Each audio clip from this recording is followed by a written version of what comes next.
I was an only child to two loving parents. Mom had a difficult pregnancy and an even harder labor.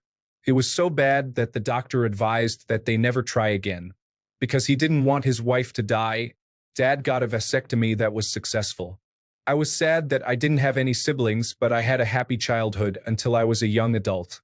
When I was in the middle of college, Mom was diagnosed with stage 4 HISOC, high-grade serous ovarian cancer. It's the most aggressive form of ovarian cancer, and Mom's older sister and Mom both died from it. We knew her odds weren't good. I don't know what Dad was thinking.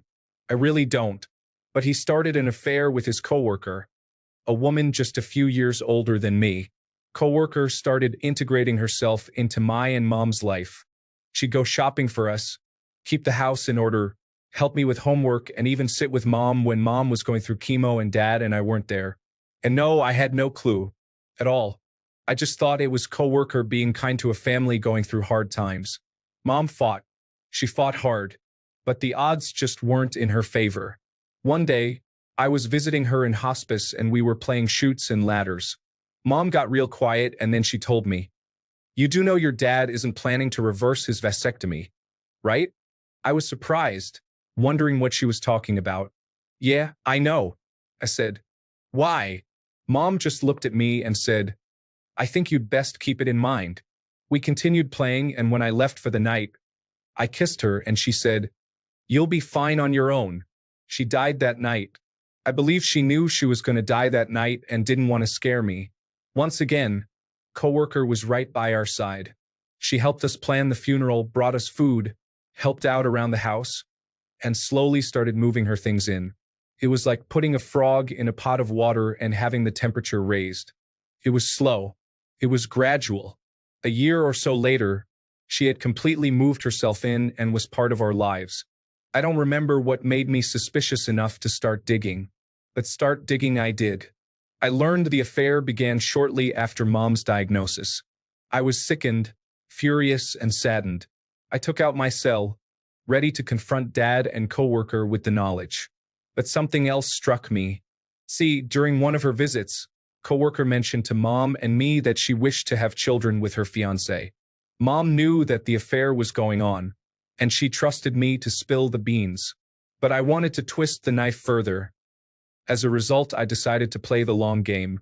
It was a gamble, one that had a good chance of not paying off, but it was one I was willing to take. I kept my mouth shut. I watched as they courted, got engaged, and married 3 years later. I squealed with delight when they announced their engagement to me, wore a proud smile on their wedding day, and made a toast at the reception. I even took extra steps to hide test results from Dad's urologist in such a way that coworker wouldn't find it but Dad would. Believe me, I was internally screaming. I wanted the world to know the way they hurt Mom and me during her darkest hour. I got dangerously close several times, but I said nothing, knowing the payoff would be worth it. Time passed. We played happy family. I got married to my awesome husband and had children. Dad and coworker played doting grandparents, but I knew from the pained look on coworker's face that she was bemoaning her empty nest. Just as I was beginning to give up hope, the day came. Coworker and I had started the tradition of getting together for coffee shortly after Mom's death. We'd talk girl things. Again, as I internally screamed, laugh, cry, love, live, that sort of thing. That day, coworker was sad and sullen. I could tell she had been crying. I asked what was wrong. I couldn't believe my ears when I heard why. She was struggling to get pregnant for years, but assumed it was stress from work. Then her periods started coming fewer and farther between. She decided to go to the doctor and find out why. It turned out she was entering perimenopause and her chances of successfully getting pregnant had dwindled. The doctor told her, in essence, her childbearing years were over. As I crooned sympathetic noises, coworker said, "It doesn't make sense. We tried so hard to have kids, but I wasn't able to get pregnant. I don't know why." It was then that I knew it was time. "You mean, Dad didn't tell you?" I said. "Didn't tell me what?" she asked. I was fighting every chance to smile as I tried playing the "it's not my right to tell" and "I can't believe he didn't tell you" cards until she practically begged me. I should have won an Oscar for my performance.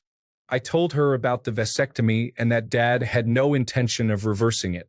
You should have seen coworker. She completely deflated like a balloon. Her shoulders slumped. She bowed her head and she sobbed in her hands. I wanted to rejoice. I wanted to rub her face in it. I knew, though, that would make me look like the bad guy. So I hugged her and rubbed her back, telling her Dad was horrible for not telling her, that she deserved a different outcome and that he completely wasted her time. Again, I was fighting to not smile. When she left, I told her I would always be there for her. But I knew she wasn't going to be part of my life anymore. Why would she? I was the daughter of the man who betrayed her. Once she had left and I was alone, I wept with joy and relief that it paid off, but also deep sorrow that Mom hadn't been there to see it. That was the last time I saw or talked to coworker. A few weeks later, Dad called me in a fury. Coworker had packed her bags and left, slapping him with divorce papers. She yelled at him for not being honest with her, that he had a vasectomy he had no intention of reversing, that he knew she wanted kids and that she had wasted all of her childbearing years, and that he had left it to me to tell her. He then said, "How could you do that to us? We loved you." I then said in a cold tone, "You and Mom did a good job teaching me how to keep secrets." I hung up and that was it. I never spoke to him again either. Last I heard, he and coworker were divorced and everyone shunned him because of his keeping the secret. I know I won't be joining Mom after I die. What I did was cruel. It was horrible. I should have done what Mom wanted and spilled the beans beforehand instead of wasting coworker's youth and childbearing years.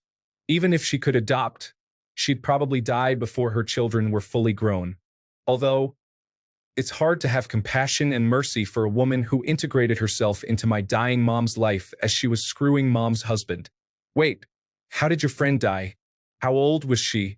She died of cancer and was in her 40s.